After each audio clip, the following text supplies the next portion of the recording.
anybody's guess.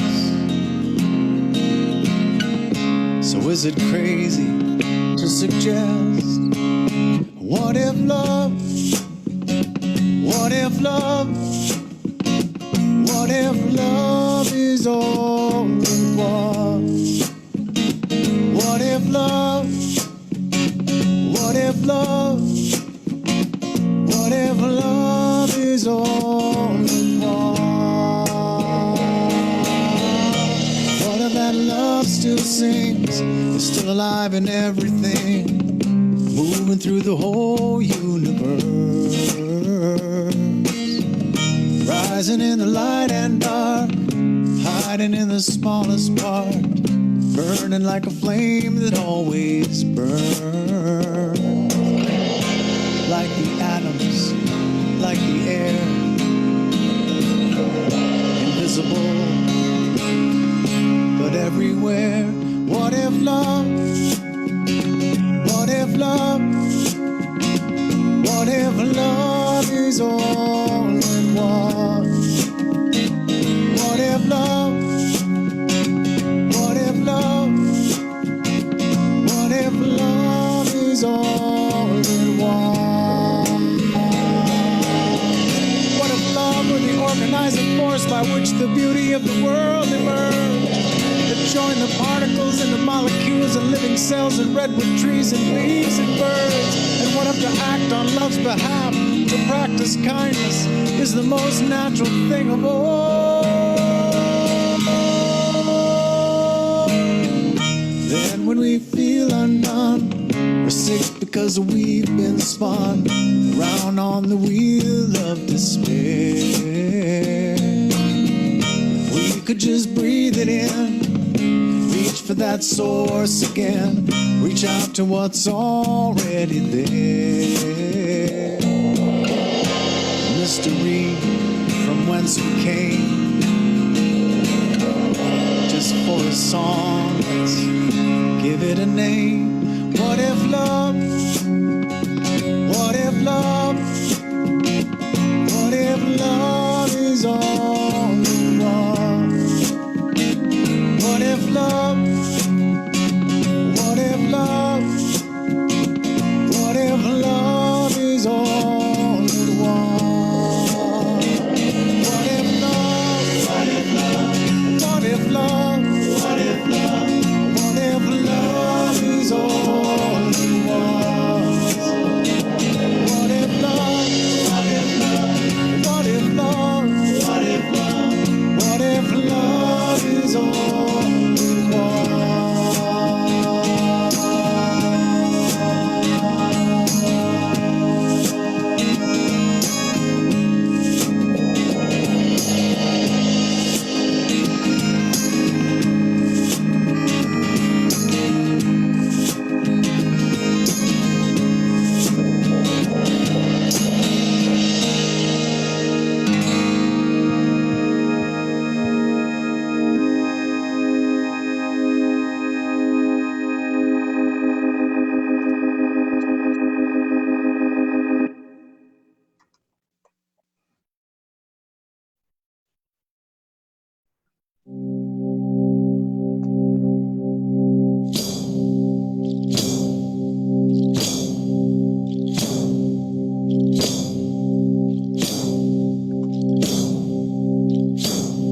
Wanna shout, wanna right something wrong, you can sing about it in a righteous song. And if you wanna way to raise your voice up high, you can be a singer in the justice choir. If you are a citizen heavy of heart, you can take a tenor or an alto part. You can be a flame in a great big fire, you can be a singer in the justice choir. Sing out, make a better world, make a sound wave like a flag unfurled. Sing out like a liberty bell, ring out the truth you tell.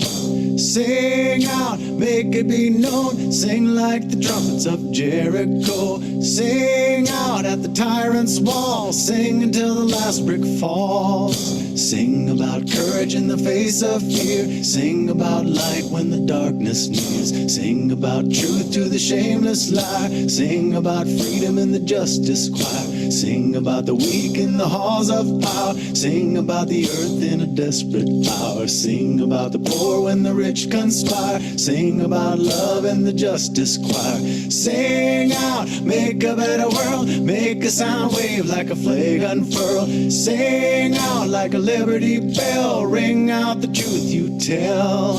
Sing out, make it be known. Sing like the trumpets of Jericho. Sing out at the tyrant's ball. Sing until the last brick falls. If you wanna shout, wanna right sound wrong, you can sing about it in a righteous song. And if you wanna wait or raise your voice up high, you can be a singer in the justice choir.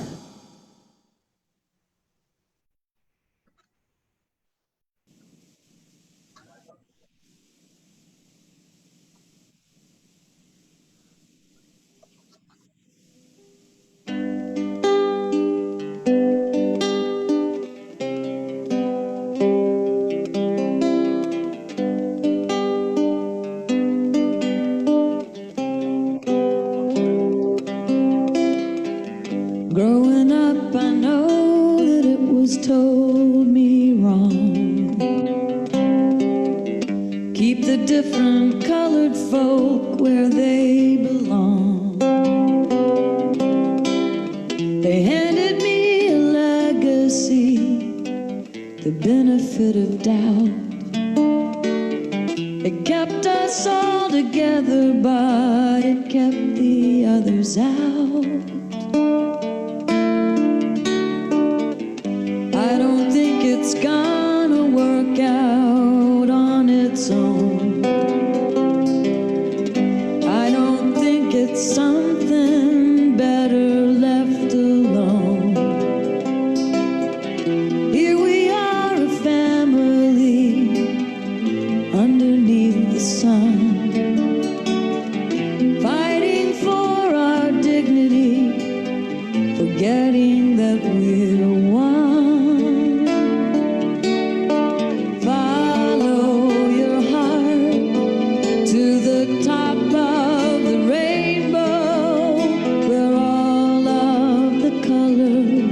Turn to one.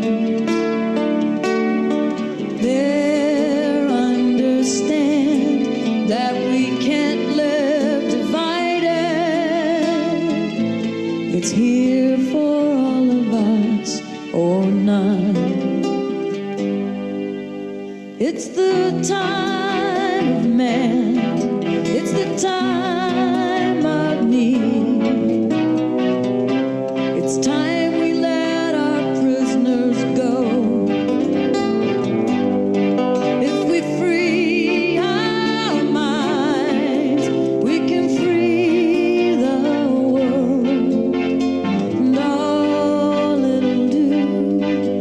to grow and to grow.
Jesus spoke, entreating them to live together in a great circle of love. And when his followers asked him then who should be included, Jesus said, let everybody in, everybody in, everybody into the circle, circle. Everybody, everybody, everybody, everybody, everybody into the circle, circle. Oligarchs and tyrants try to keep some in and everyone else outside, till revolution sweeps across the land and the people all stand and the common folk cry, let everybody in, everybody in, everybody into the circle, circle. Everybody, everybody, everybody, everybody, everybody into the circle, circle. Sometimes a circle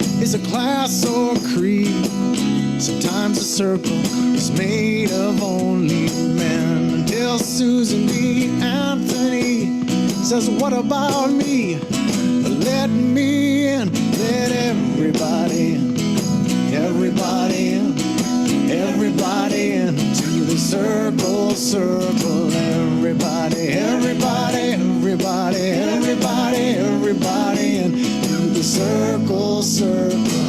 Sometimes a circle is a privileged thing, excluding people for the color of their skin, until the voice of Martin Luther King says, let freedom ring, let them in, let everybody in, everybody in, everybody into the circle, circle. Everybody, everybody, everybody, everybody, everybody into the circle, circle. Gay and straight, rich and poor, whole and broken, open up that door. The more we are, the greater we become. After all, we all are one. Bring in the people, but don't stop there. Bring in the fish in the sea and the birds in the air. Bring in the rivers wide and the mountains tall. We go together, not at all. Let everybody in, everybody in, everybody into the circle, circle. Everybody, everybody, everybody, everybody, everybody into the circle, circle. Everybody, everybody in, everybody into the circle, circle. Everybody, everybody, everybody, everybody, everybody into the circle, circle.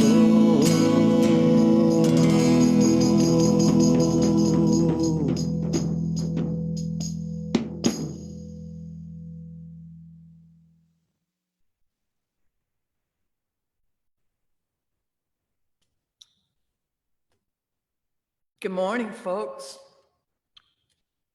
We really do appreciate you seeking us out and finding your way here to be with us. All Souls worship on Sunday morning.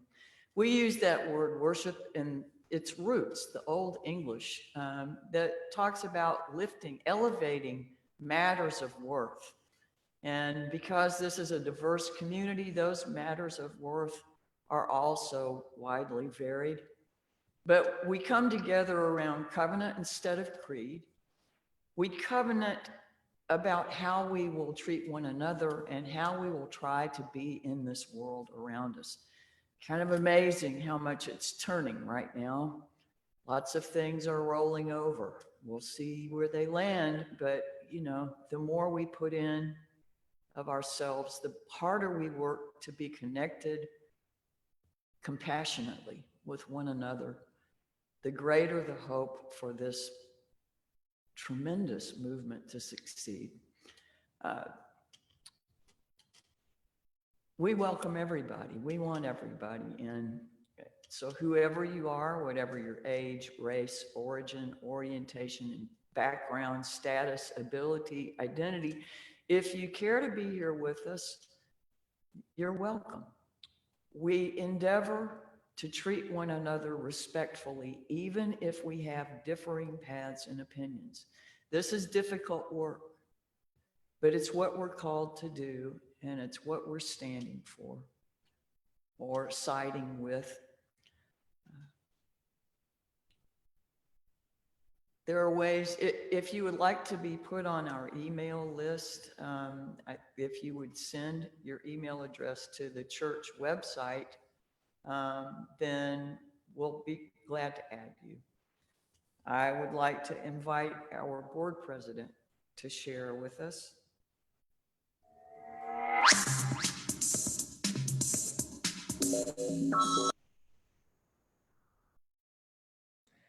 Hey, it's Ben Upton, and I'm the board president. And I'd just like to say just a couple of things, really, which is one, thanks to everybody who showed up yesterday. I saw a really good turnout, and it made me very proud to be a part of this organization, just to see how many folks showed up and how great that movement really was yesterday. So I was really really glad to see everybody out there.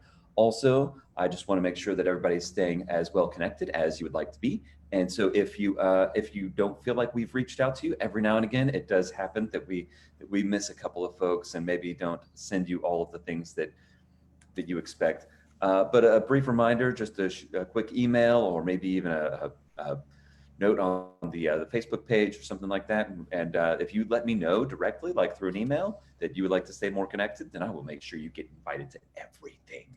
So, but I also don't want to spam everyone. That's why maybe we haven't notified everyone of everything. But I did just want to make sure that everybody is staying as well connected as they would like to stay. Maybe a little bit more.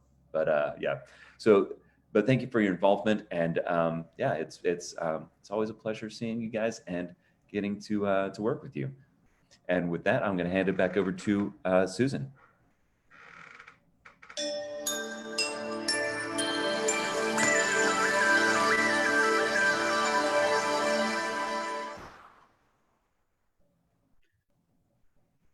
Thank you, Bennett, and thank you, Barbara, for my cool introductory sound. I wanted to let you know that because last week we actually had family religious education after our Affirmation Sunday service, and usually our regular religious education classes take a break from that service. We're taking a break today, and then next week we'll be having all sorts of summer activities, which I'll be telling you more about as we go along.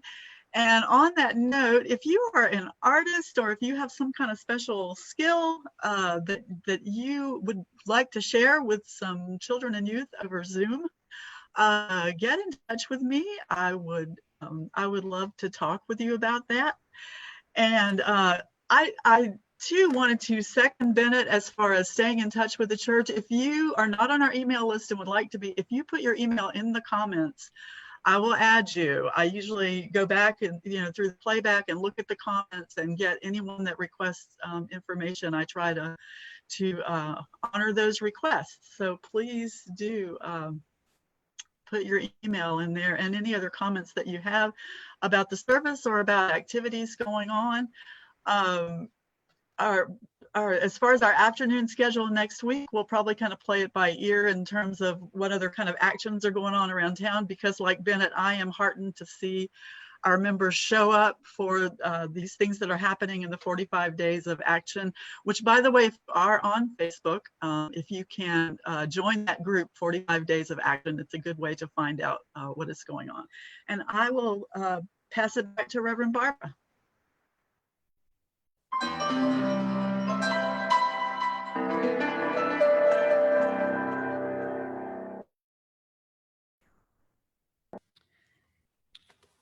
As we start to move towards the body of the service, I invite you to let yourself relax. Try to get centered where you are. Take a few deep breaths. If you're feeling isolated and tense, something I suggest is giving yourself a big hug.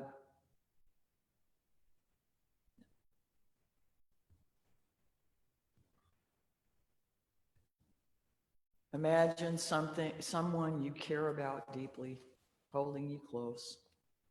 So maybe a protector, I don't know. Anyway,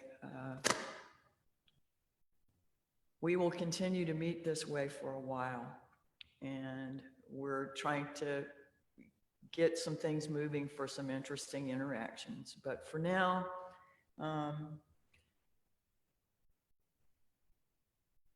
try to keep yourself from letting the stress into this space. Save this space for your spirit, for your heart, for your hopes.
We would be one as now we join in singing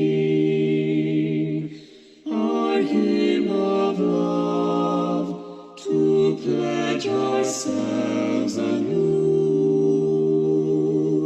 to that high cause of greater understanding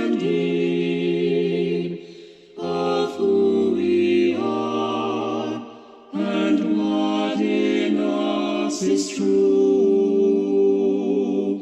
We would be one in living for each other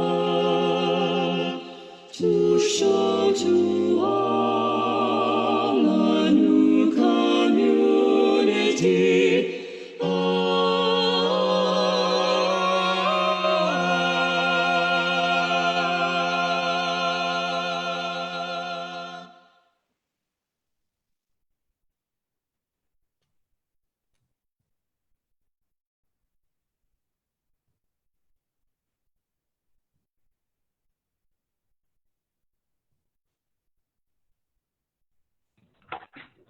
Love is the doctrine of this church.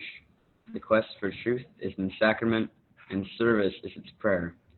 To dwell together in peace, to seek knowledge and freedom, to serve human need, to the end that all souls shall grow into harmony with the sacred. Thus do we covenant with each other.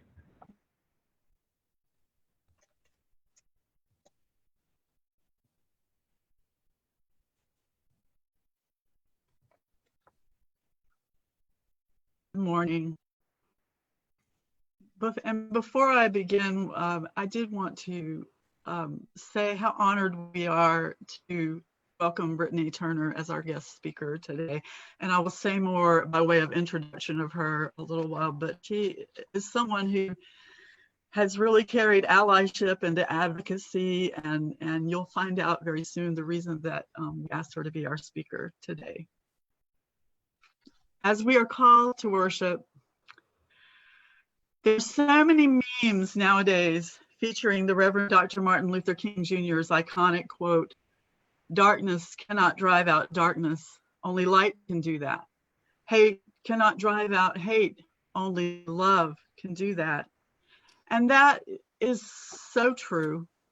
And to take only that quote, or perhaps pair it with his dream that his 4 little children would one day be judged not by the color of their skin, but by the content of their character, is to wrongfully sanitize Dr. King and to turn that great love of which he spoke into more of a Hallmark card instead of the powerful, muscular, and challenging spiritual force that it actually was and is.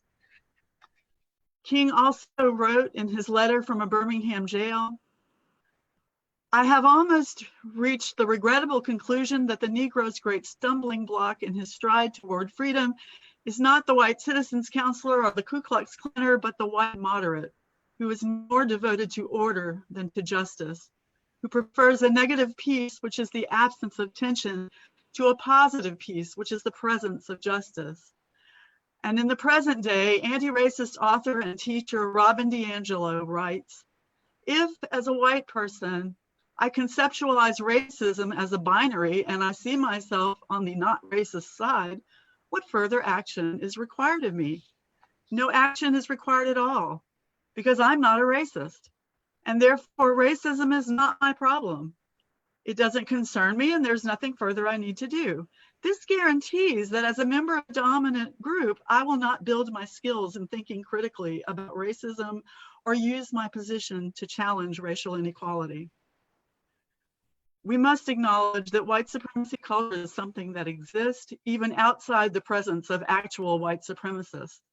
It doesn't show up in hoods and burning crosses, but in large generational inequities built into the system and in small microaggressions that the most well-intentioned white people may be committing on the daily. It is the water in which we swim, and as people of faith, we are called to be aware of it and to learn to buck the tide. And now Ava Kate Peck will lead us in our first chalice lighting. We light this chalice to celebrate Unitarian Universalism. This is the church of the open mind. This is the church of the helping hands. This is the church of the loving heart. Thank you. And now we'll go to Reverend Barbara for our chalice lighting at the church. Thank you, Ava Kate multiplied. Nice to have Jackson with us too.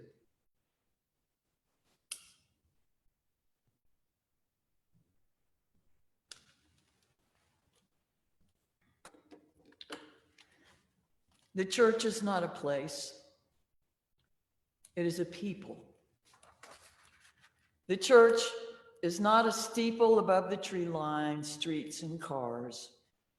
Rather, it is a people proclaiming to the world that we are here for the work of healing and of justice. The church is not walls built stone upon stone, held together by mortar, but rather people linked with people, linked with people. All ages, races, genders, abilities, identities, a community built on the foundations of reason, faith, and love. The church is not just a set of doors open on Sunday morning, but the commitment, day after day, moment after moment, of our hearts creaking open the doors of welcome to the possibility of new experience and radical welcome. The church is not simply a building, a steeple, a pew. The church is the gathering together of all the people and experiences and fear and love and hope in our resilient hearts, gathering however we can to say to the world, welcome, come in, lay down your heartache and pick up hope and love, for the church is us, each and every one of us together. For that church, our church, we kindle this flame.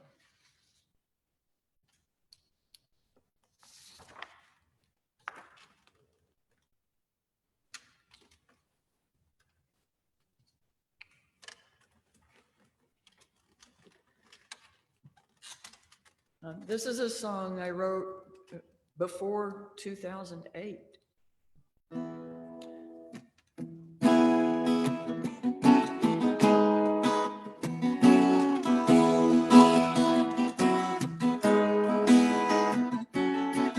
Any house divided won't stand, so the call goes up from the roots and sweeps the land, saying it's time. With a voice their babble can't confound, speaking deeper truth that calms things down. It's time now. Bring America together. Love America. Love America.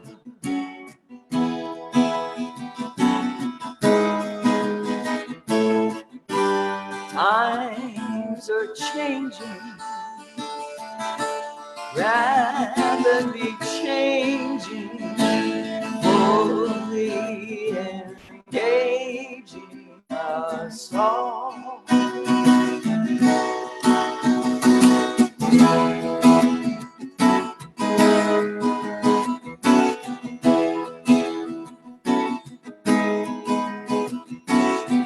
From historic wounds let answers rise, mounting the horizon, honor pride.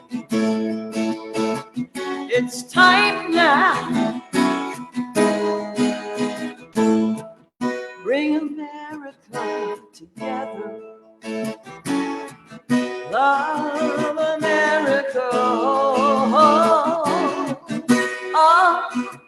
Of America.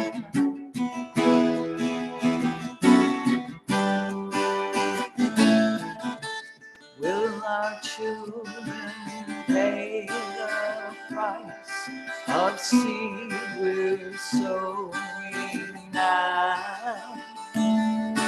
Or will we start to heal their future from now? Somehow.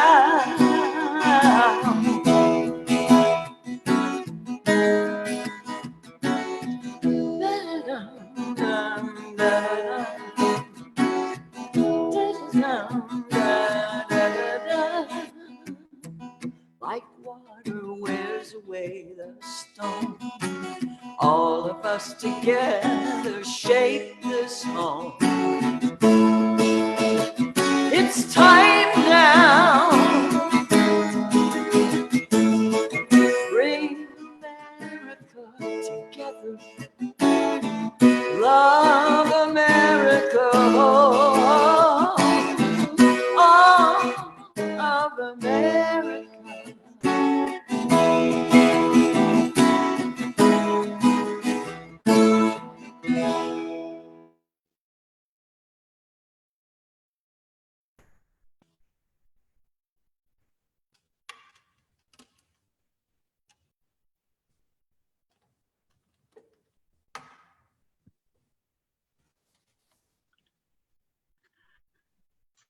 So have you ever been somewhere, maybe out in public, or maybe about to get on a Zoom call with your friends or on worship or whatever, and someone who cares about you lets you know you got a little piece of something stuck on your face or maybe in your teeth, and you're kind of grateful to this person, right? For letting you know that, because you're no longer out in the world looking like that. But what if your response was somehow different?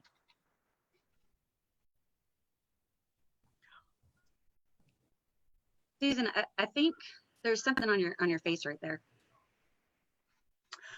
No, I don't have anything on my face. No, there's something. It's right there. It's a little smudge on your face. What are you talking about? You're wrong. I'm not going to listen to you. You have something on your face.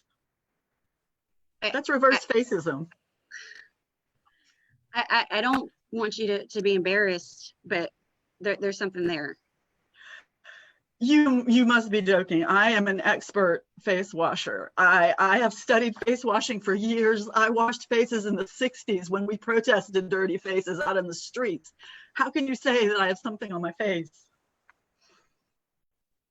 I get that you know a lot about face washing, and it's not to diminish that, but just right now, in this moment, you have something on your face. I can't possibly have something on my face. I'm a good person, and you're making me feel bad. I didn't mean to have something on my face, and I'm sorry you took it that way. It's okay. This isn't a whole huge thing. I'm just letting you know because I thought you might want to fix it. I have something on my face. Wow. Thank you for telling me. I've been trying to, wash it away bit by bit over the years, but some of it is a little stickier than I thought it was. And I appreciate your help with that. Thank you so much for helping me to keep washing my face. I appreciate that, Brittany. That's no problem. It's a lot better. Thank you. And even if it's not all gone, I'm going to keep working on it. So when you think about being in community together as a Unitarian Universalist, what do you think is maybe the best response? You just said, be grateful. Someone told you you had something on your face. Well, if you've got a little bit of racism, a little bit of maybe homophobia or classism or whatever, but a little bit of racism that maybe you weren't aware of, and someone lets you know that, try and not greet that. Don't be defensive. Don't be angry. We all want to think of ourselves good people. And the fact that you may have said or done something racist doesn't necessarily mean you're not a good person. It just means you don't know what you don't know. And then as someone talks to you, you know better. And when you know better, as we say, you do better. And don't be racked with guilt and make it a big show about you, but instead try and listen, try and be curious, try and take that. When someone tells you you got a little racism on your face, try and take it as something constructive that will help you move forward.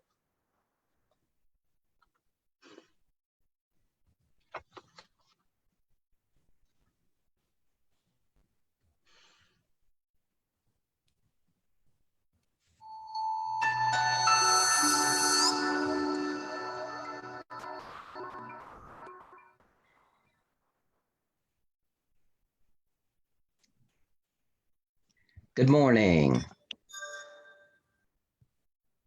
For this meditation, make yourself comfortable. Let your body become settled, spine straight.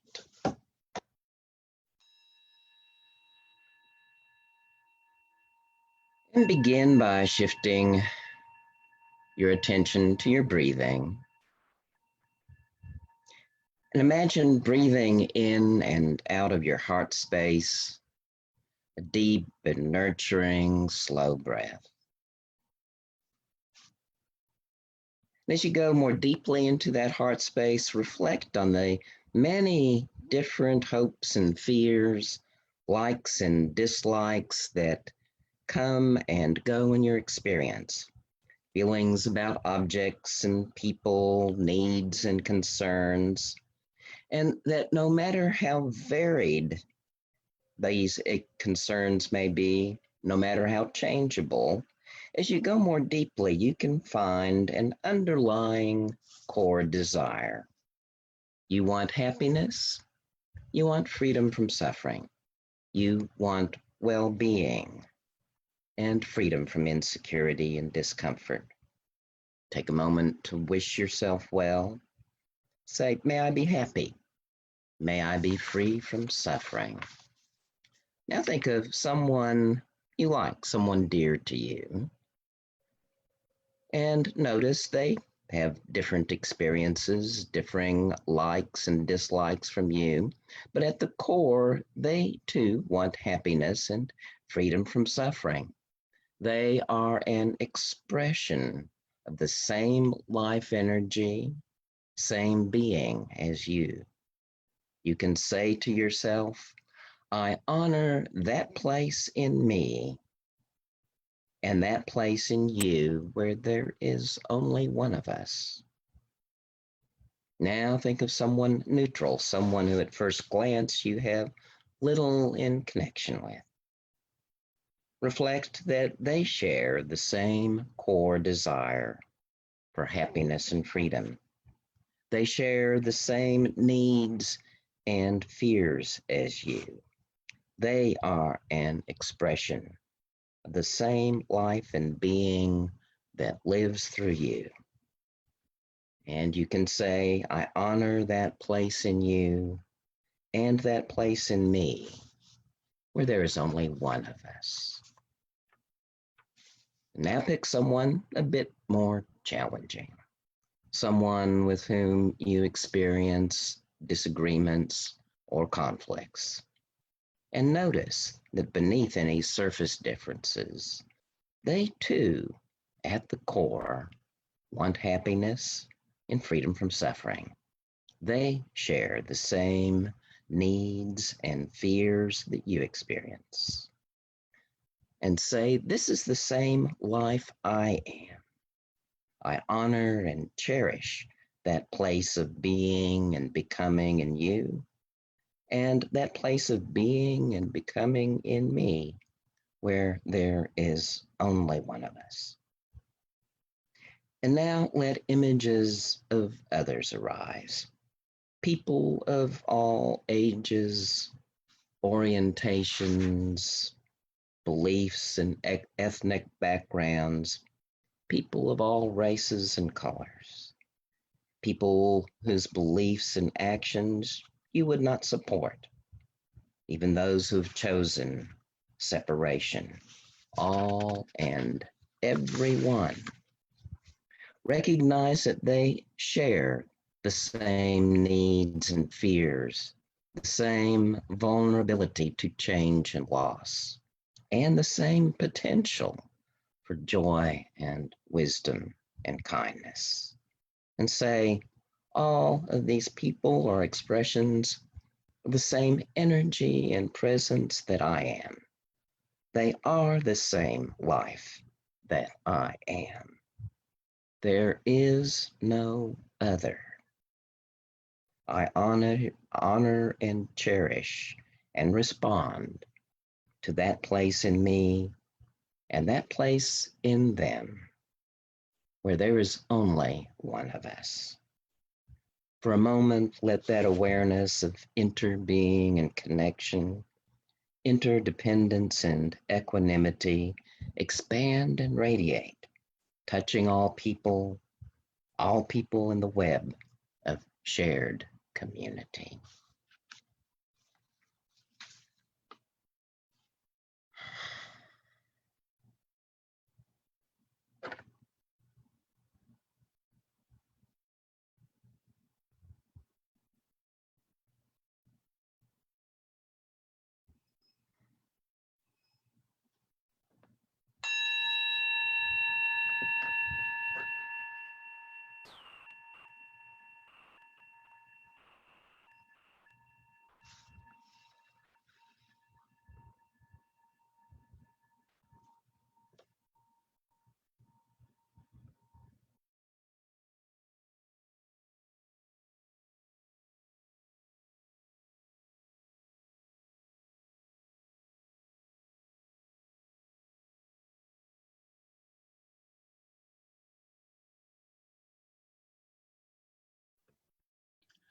Thank you, Larry. It's nice to have you back. Although I will say that Ava Kate, wonderful job in your place last week, and we appreciate that. We are honored this morning, as I mentioned earlier, to welcome Brittany Turner as our speaker. Brittany is a member of All Souls who joined us not long before the pandemic, and I just want to say that I hope we have been at least half the blessing to her that she has been to us since that time. Her willingness to jump right into this world of virtual church with us has been a major part of the reason we are having services at all. in this strange and unprecedented time. So along with all that, we're even more grateful to her for agreeing to speak this morning on a topic that has so much heart and passion for her. Brittany comes to us with vast and varied experience as a media specialist, project coordinator, fundraiser, policy developer, organizer, and writer. Currently, she is project manager and client success manager for AFS Logistics, as well as the owner of her own sign company, Signport. She's also an adjunct professor for the University of Alabama. We forgive her for that. And she is where she's teaching graduate level courses there in records and information management. And she does have 2 degrees from that institution. And that's okay. In addition to her work with us, Brittany volunteers with numerous organizations. She serves or has served on various boards, including the Fuller Center for Housing, Shreve Memorial Library, the North Louisiana Preservation Project, the Sex Workers Outreach Project, just to name a few. And she also is administrator for several Facebook groups on themes of anti-racism. And she has been a powerful voice for white allyship and advocacy. Will you please welcome Brittany Turner? Morning, everybody. I'm going to go ahead and share my screen. I prepared a couple of slides. As somebody who has been an educator, I generally prefer to do these things as a conversation. So I'm going to try to keep an eye on the Facebook comments. If you have questions or comments that you want to share, there is a little bit of a delay, but I will try to be mindful of that and address any concerns that might come up. Today, I want to focus primarily on white privilege and what it means to be an ally. Our congregation is majority white, and I think it's important for us to speak to each other about these issues. Last week in her comments, Eleanor Lawrence talked about COVID and social pressure and how one person infects one person, which goes on to infect 10 people, which goes on to infect 100 people. And in the context of COVID, or in some cases racism, this is obviously not the kind of social pressure that we want. But I want to focus on how we can use our privilege in whatever areas that we have it to use that social pressure to make meaningful and lasting change in the lives of people that we connect with, as well as those who are members of marginalized groups. So I want to talk about listening and learning. This is something that comes up a lot, especially in primarily white spaces, where folks are feeling like they are not well-versed enough in these issues to actually take direct action. Oftentimes people are afraid or they're embarrassed. They don't want to say something that would offend or hurt someone else, and they don't want to show their own ignorance or their own biases that in many cases we aren't even aware of.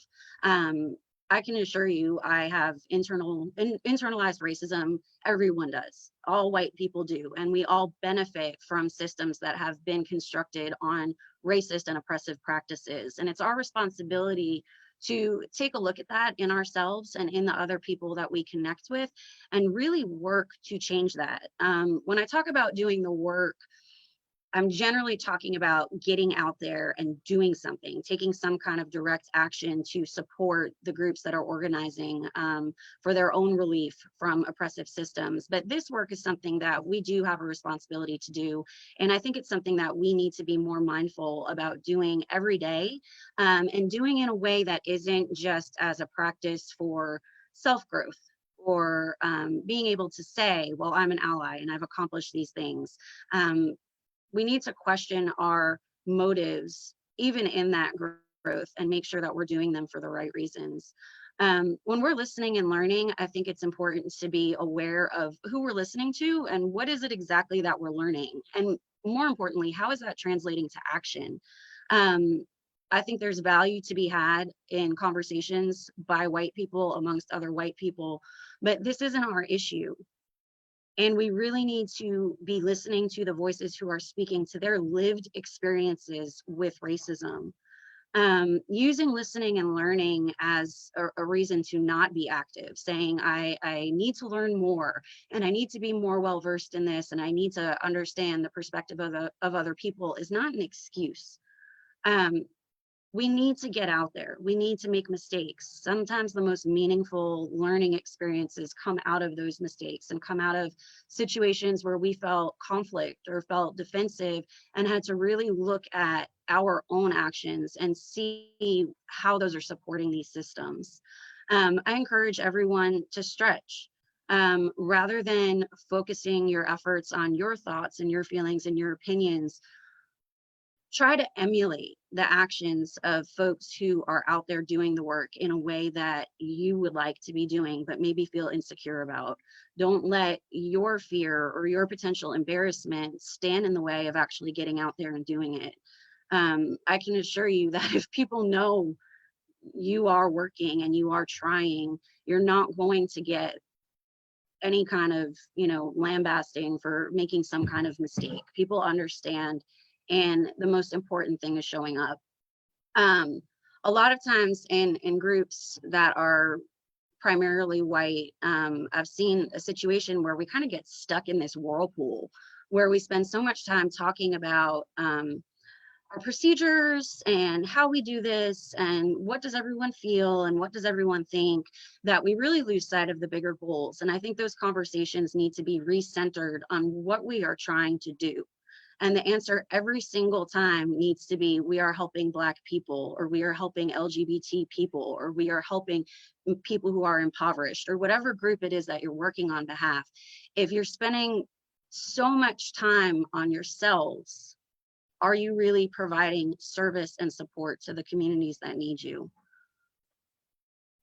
I was watching a video on Facebook the other day where two women were talking about this idea of white feminism and the differences and the ways that white women oftentimes wield our privilege to further oppress people of color. Right here we have a picture of Amy Cooper, who I'm sure you all have seen, called the police on a Black man, Christian Cooper, who isn't related to her, because he had asked her to leash her dog in Central Park in New York City. And watching that video and seeing the way that it escalated to the point where she was hysterical and claiming that this man was threatening her and threatening her dog, and she was afraid. We've all seen this before. And I think to a certain extent, if we're being honest, we can all say we've done this before. Maybe we didn't get on the phone and call 911, but there are situations where our own biases and our own fears and insecurities bubble to the surface. And we need to be aware that when that happens, that is racism, and we need to work against it, and we need to be conscious of it. Oftentimes I'll see folks who want to be allies or consider themselves allies talking about that they need to be taught and they need someone to show them how, and they need to understand the issues better. And oftentimes those requests are being made of people of color. It's not their job to educate us. It's not their job to help us understand. If you have meaningful, sincere relationships with people of color, sometimes they'll be willing to help you with this work, and sometimes they won't, and that's okay. It's not their responsibility. The battles that they are fighting do not even begin to compare to us trying to dismantle our own privilege and our own bias. Oftentimes, we fail to think critically. We fail to think about, how can I get this information for myself? And, as a former librarian, this is something that I taught preschoolers and kindergartners. We have a responsibility to seek out the information for ourselves and look at it and think critically before we request that labor from someone else, especially when that person is a person of color who is in the midst of this entire racist system. I understand and always do that folks are at various parts of their journey as far as understanding these issues and really being able to take action on them. But when we're not doing any of the work, that's racism, that's privilege. We need to be able to step up and take responsibility for it. As far as talking about privilege, I'd ask y'all to consider your life, just a typical day in your life. What happens from the time you wake up, you go to work, maybe go do something after work with friends, when you go to bed, think about the ways that every single thing that you experience in a day can be connected back to your privilege. You know, I kind of thought about this yesterday, and from the time I wake up until the time I go to bed, my privilege touches every single part of my life. The opportunities that I've had, that maybe I worked for some of them, but the fact that I had that opportunity isn't something that's awarded to everybody. And it's not something that's awarded to everybody in a way that's based on merit. It's just based on how we happen to be born, the family we happen to grow up into, what our skin happened to look like. So I ask you to kind of carry that with you and think about it and really be more mindful of the ways that this is directly impacting your life. We need to trust Black people, and we need to trust people of color when they call us out. You know, the story that Susan told about something on her face, it happens constantly. And I'm going to talk about this more in a little bit, but we need to trust them. If someone is saying this business does not support me, we don't need to ask for their methodology and how they came up with that, and did they do a study. Listen to them, trust them. This is their lived experience. You can't be an effective ally if we're not listening. And we need to push ourselves to do things that are hard and scary and potentially embarrassing. I wanted to talk about just some of the choices we make. And I'm not saying that any of this is good or, that's my dog, is good or bad or really any judgment at all. I'm just asking that we be aware of it. Oftentimes we'll be asked to stand up, to write a letter, or show up to a demonstration, and we have valid reasons for why we don't want to do that. I am scared of getting arrested or shot. I need to care for my family. I can't afford to lose my job. And while those are valid, we need to recognize that it's a choice. This is a choice that Black people don't get to make. They don't have a choice as to whether they participate or not. This is our privilege speaking. Our ability to make that choice about when and where we will show up is privilege. And if we're going to claim that privilege, then we also need to use it. One thing that I think frequently happens is that we tend to take over. We're really used to being the center of everything, the center of government, the center of media. We're used to being at the forefront. And I caution folks from speaking over the voices of people who are actually living this struggle. A friend of mine recently wanted to post about all the things that people of color experience in this country and what their lives are like. And in talking about it with her, we kind of talked about how rather than speaking on behalf of people of color, how about she speaks to her experience and her results of having white privilege and how that informs her daily life and contrast it with what they're experiencing. We need to be careful to not dilute the voices of people who are in this movement and, you know, jump on board with the ways that we're experiencing it and the ways that we have opinions on it and feelings on it.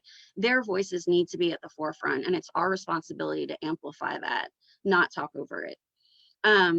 Oftentimes we get into these debates. I see it all the time on social media, where, you know, I'll say, well, I support peaceful protest, but I draw the line at looting, or I draw the line at rioting. This is crime and this is wrong, and, you know, they should be persecuted.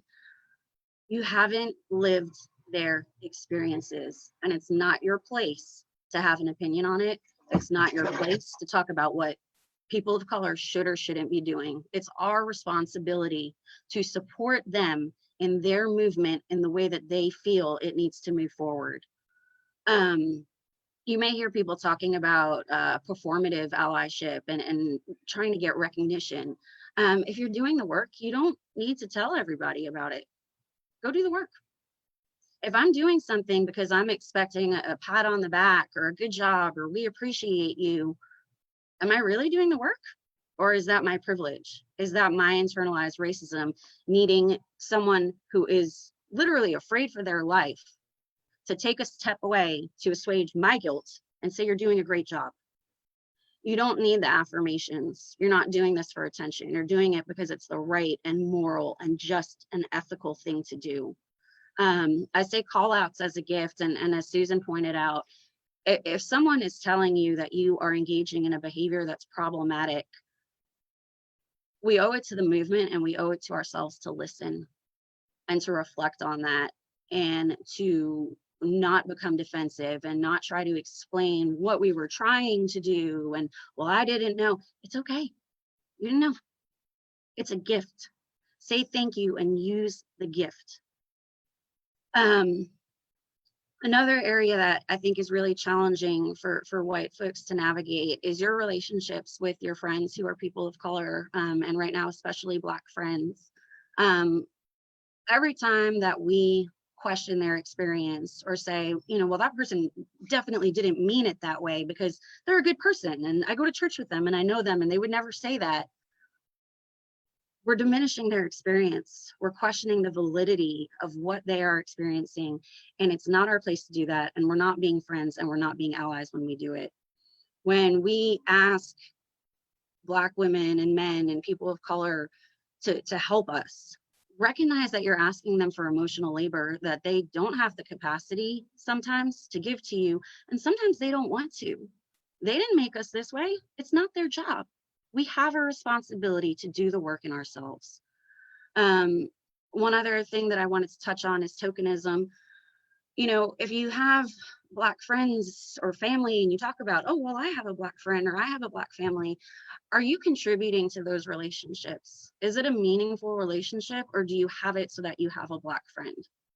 You might like them, but are you inviting them to things? Are you making an effort to surround yourself with them and to understand them and to love them and to be a true friend and support them in ways that they need when they need it without questioning why?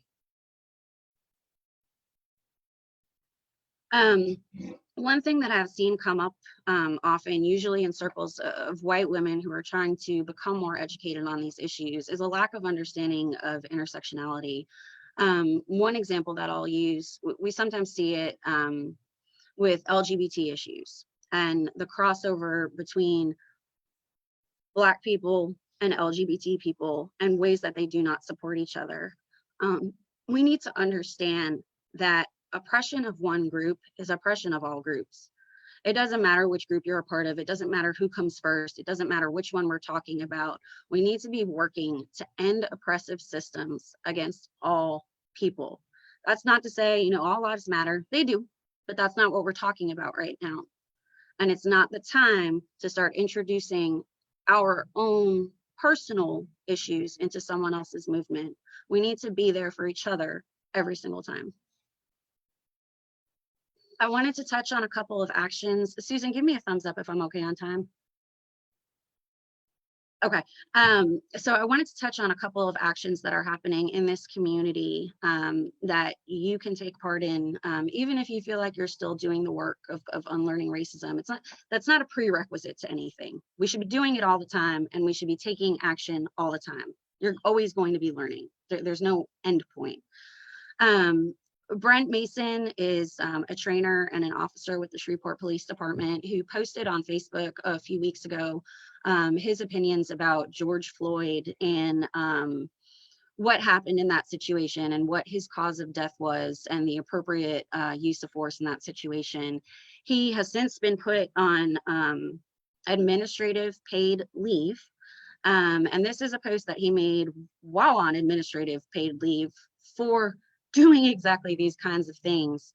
And the groups that are mobilizing around these issues in the community are calling for something more than administrative paid leave and to have him removed from his position. So if this is something that you're interested in, you can take an action on that. Yesterday, if you were at the demonstration downtown, you heard Caitlin Douglas, who is in this photo, talk about the actions that they are calling for from the Shreveport Police Department. And it's important for us to speak to those issues with friends, with family, and take action directly with our government to make sure that these actions are taken seriously and put into place.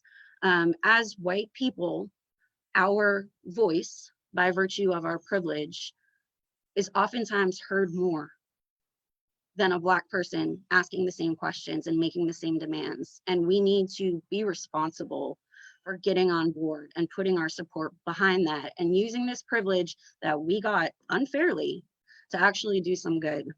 So I would encourage you to do that. And I also, this picture is so striking to me because when you look at Caitlin's face, it tells the entire story.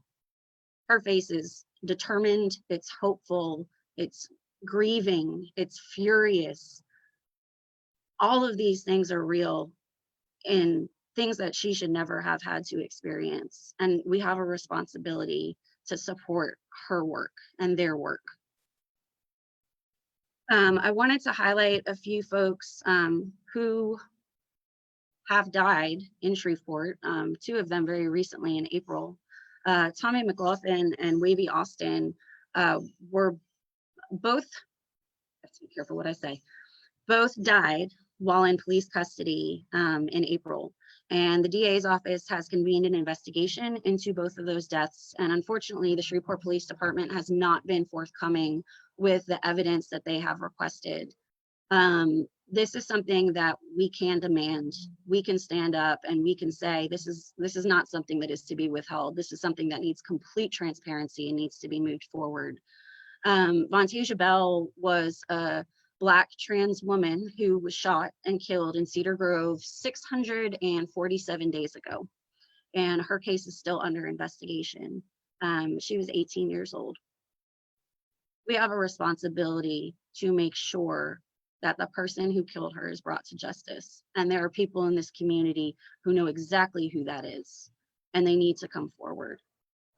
Anthony Childs died during a police chase where shots were fired by both the police department as well as a firearm that he had on his person. And the coroner's report has determined that it was suicide. While he was running away from the police, he shot himself. There are a lot of questions around this case, and we deserve answers, and he deserves answers. And I want you to keep these names in your mind. These are people right here who are experiencing these things as recently as a month and a half ago.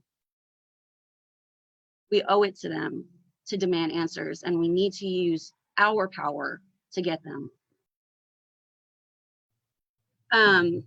I already talked about this, so I'm going to skip over because I know I'm probably over on time, but use your privilege for good. If you have questions about that, please feel free to reach out to me. I'm always happy to talk to folks. And finally today, there is an action. In Shreveport, we have two groups that are working really hard to address some of these issues. The 45 Days of Action group, which you can join on Facebook, as well as We the People. We can support them with money. Donations are always accepted, but we also can support them by thinking about where we spend our money. There have been a lot of lists going around about businesses that are supportive of this movement, businesses that are Black owned in our community, and businesses that have either acted against this movement or been silent in spite of being asked. And we need to pay attention to that and where we spend our money. If you own a business, think about how you can use your services to support them. If there's something you can do to donate to them, please do it, and support them. Don't question them, don't critique them, don't say, well, if it was my movement, I would have done this. It's not your movement. You had however many years to start a movement and you didn't. Get behind them because that's what they need. This event today is at 1:30. I hope you'll attend. And the last thing I wanted to touch on is as you use what we can do. There has been proposed an 8th principle that specifically addresses racism and oppression. And I'm calling all of you to have this conversation and to act on this. We collectively have a responsibility to have this conversation in our congregation, figure out if there is opposition to this, why, and what we need to do to combat this. And we need to seriously look at moving forward with adopting this. Sorry, I didn't stay too much on top of comments, but I will go back and respond to them in the video on Facebook. And if you have any questions, as always, please feel free to reach out to me.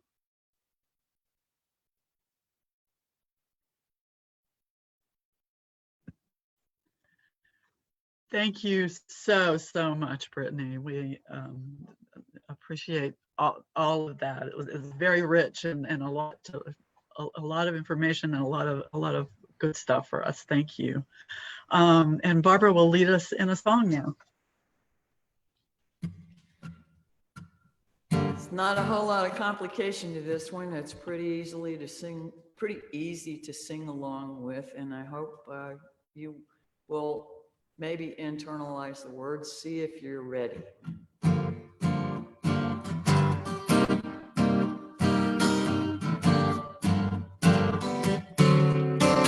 I am ready to face the music. I am ready to face the music. I am ready to face the music. For a justice too long denied. Any favor I have was traded.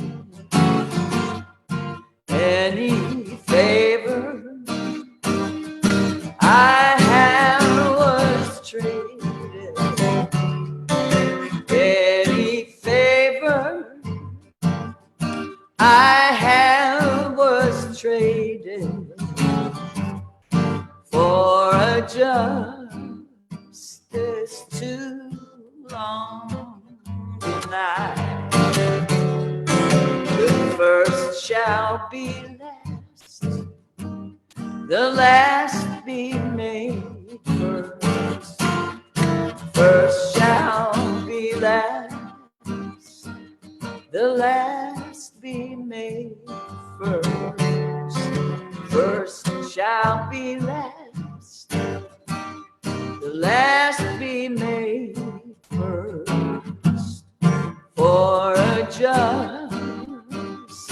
too long denied. I am ready to face the music. I am ready to face the music. I am ready to face the music. For a justice too long denied. For a justice too long denied. A justice too long denied.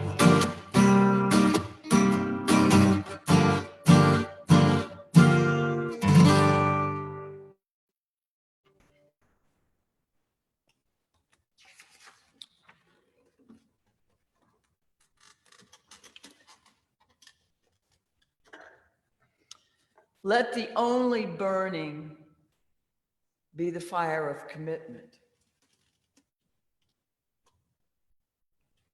In our hearts, our minds, hands, spirits, in our community of faith. Live solidarity. Use your voice. Demand justice. Better. Live it into being.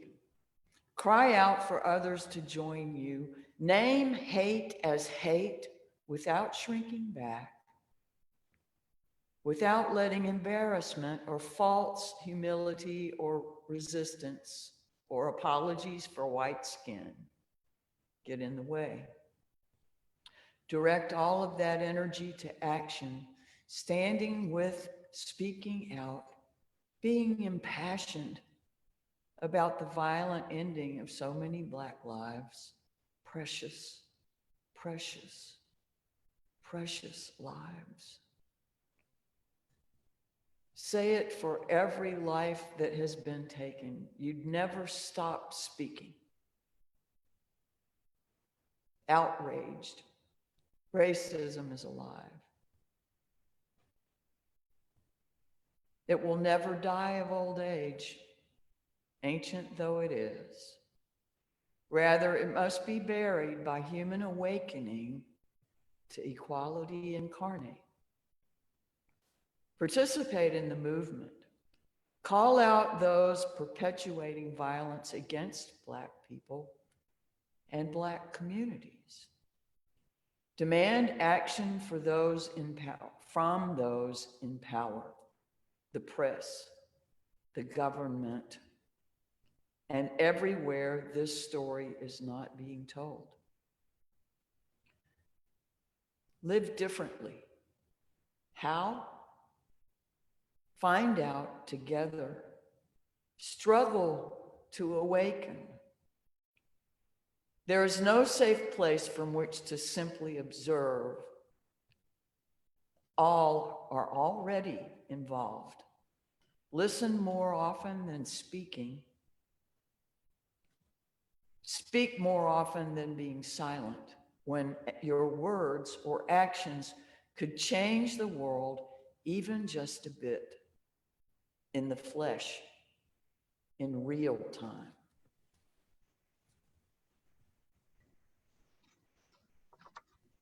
Thank you, Barbara, and thank you again, Brittany. A wise person once said, guilt is like your grandma's rocking chair, a whole lot of motion, but it never goes anywhere. So when you mess up, don't spend the time on guilt that you can spend on knowing better and doing better as you move forward, continuing to do the work. Thank you. Blessed be.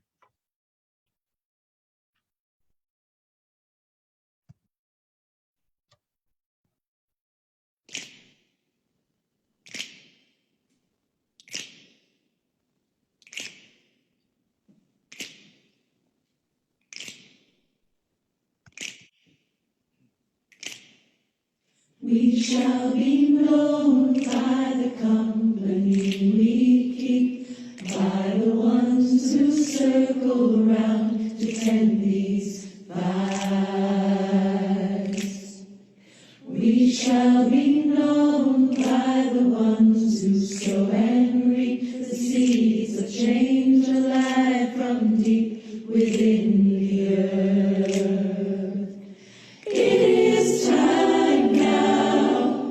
It is time now that we thrive. It is time we lead ourselves into the well. It is time now, and what a time to be alive in this great turning. We shall learn to lead in love. In this great turning, we shall learn to lead in love. We shall be known by the company we keep, by the ones who circle round to tend these vibes.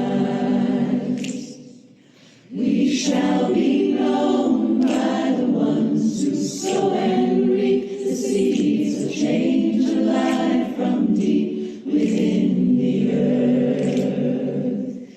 It is time now.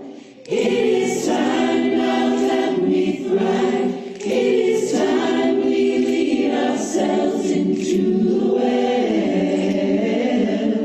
It is time now, and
Brittany, awesome. That was fabulous. Thank you. Thank you. I think we're still live. No, I just stopped it. Oh, okay, mine says live. Nope, we are. Oh. Okay, bye, y'all. It was fabulous, though, wasn't it?